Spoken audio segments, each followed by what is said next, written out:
Bienvenue au JESFC 2025, je suis Victor Aboyance, cardiologue au CHU de Limoges et j'ai le plaisir d'être aujourd'hui avec le professeur Tristan Miraud, donc médecin vasculaire à l'hôpital Georges Pompidou et un des auteurs des recommandations ESC 2024 sur l'artérioscléropathie. Bonjour Victor. Bonjour Tristan.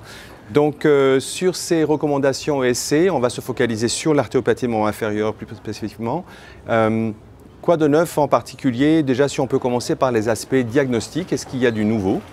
Alors dans ces recommandations, il n'y a pas de choses nouvelles qui se soient passées depuis les précédentes qui ont été publiées par Victor, donc de 2017. Le diagnostic reste hémodynamique avec la mesure des index de pression systolique, l'IPS.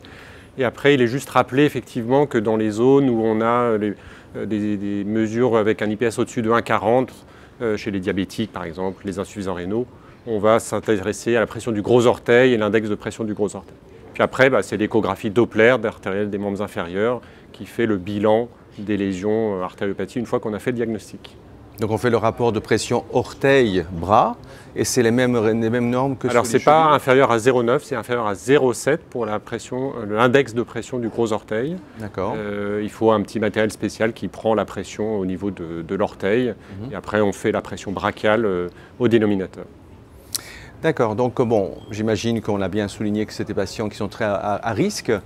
Quid de la prise en charge, le facteur de risque? Est-ce qu'il y a des différences par rapport à un patient coronarien, par exemple?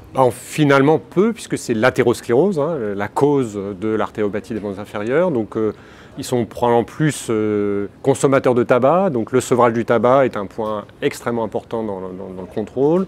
On dépistera le diabète, qui est aussi fréquent dans l'artériopathie.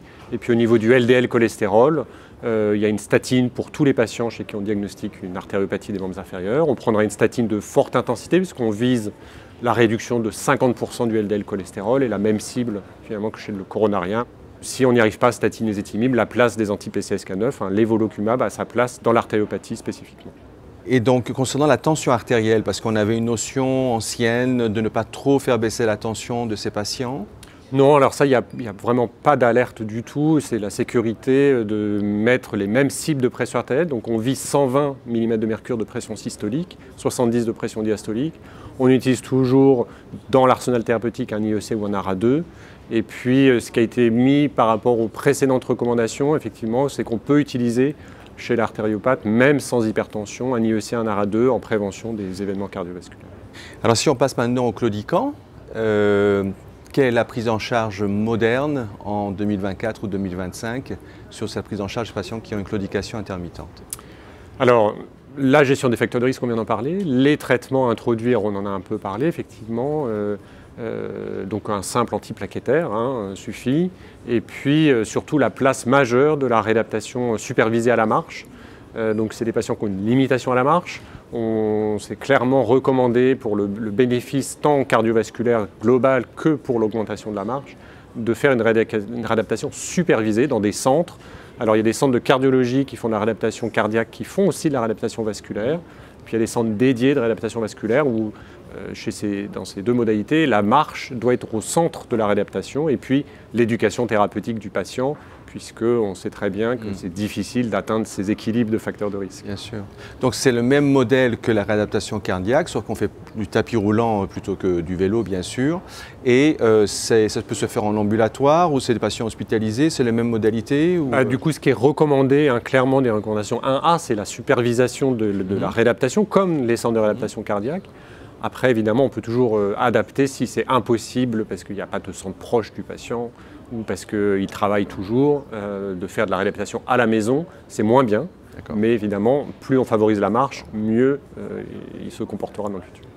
Et la revascularisation, alors, chez le claudicant, c'est fini? Alors la revascularisation chez le claudicant, c'est vraiment en dernier recours. D'abord, il faut vraiment que les facteurs de risque, les traitements, tout ça soit bien mis en place et contrôlé.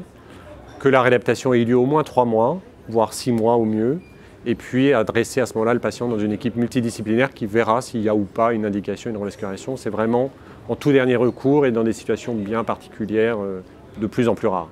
Alors on sait que ces patients revascularisés, l'affaire n'est pas finie, il y a le long cours, le suivi, le risque au long cours, et donc ce plan des traitements antithrombotiques, après une revascularisation, est-ce qu'il y a du nouveau dans les recommandations ? Alors les revascularisations, notamment, elles vont avoir lieu maintenant essentiellement dans les situations d'ischémie permanente menaçant le membre inférieur, c'est-à-dire ischémie critique. Donc là, effectivement, c'est le patient qui a des douleurs de repos, des ulcères artériels. Donc la revascularisation est une urgence pour sauver le membre. Et effectivement, il y a une nouveauté avec le rivaroxaban 2,5 matin et soir en plus de l'aspirine dans les 10 jours qui suivent la revascularisation.